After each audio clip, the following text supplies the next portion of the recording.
শিলচর শহরের সংস্কৃতি প্রেমী মানুষ তথা বিবেকানন্দ রোডের মানুষ জমায়েত হয়েছি এসপি মহোদয়ের কাছে। সুধীর দাস চৌধুরীকে কেন গ্রেপ্তার করা হচ্ছে না? তিনি নাকি জন্মি মাফিয়া, তিনি সন্ত্রাসবাদী। উনি যে ঘটনা ঘটিয়েছেন গত 25 তারিখে একজন দোকানের মালিককে দোকান থেকে টেনে এনে প্রায় মৃত অবস্থায় মেরে ফেলে দিয়েছিলেন। এইভাবে যদি শিলচর শহরে চলে তবে তো শিলচর শহরে একটা অরাজকতার সৃষ্টি হবে। যে কোনো দোকানের সঙ্গে আমার মনোমালিন্য হলে সেই দোকানের মালিককে টেনে এনে রাস্তায় মেরে ফেলা হবে।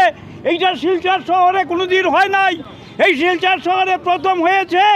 এটার প্রতিবাদ এখানে আমরা শেষ করব না, আমরা পাড়ায় পাড়ায় সভা করব, সমস্ত মানুষকে, বুদ্ধিজীবী মানুষকে, সচেতনশীল মানুষকে জাগ্রত করব, শিলচর শহরে নামিয়ে আনব সমস্ত বুদ্ধিজীবী শহরের সচেতন মানুষকে। মাত্র 3 জনকে অ্যারেস্ট করা হয়েছে, 7 জন ছিল, বাকি 4 জনকে অ্যারেস্ট করা হয় নাই।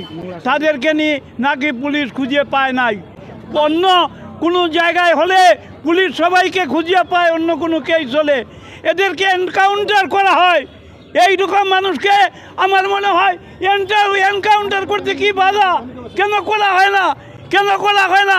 যারা সন্ত্রাস সৃষ্টি করছে এই সন্ত্রাসীদের এনকাউন্টার করা হোক।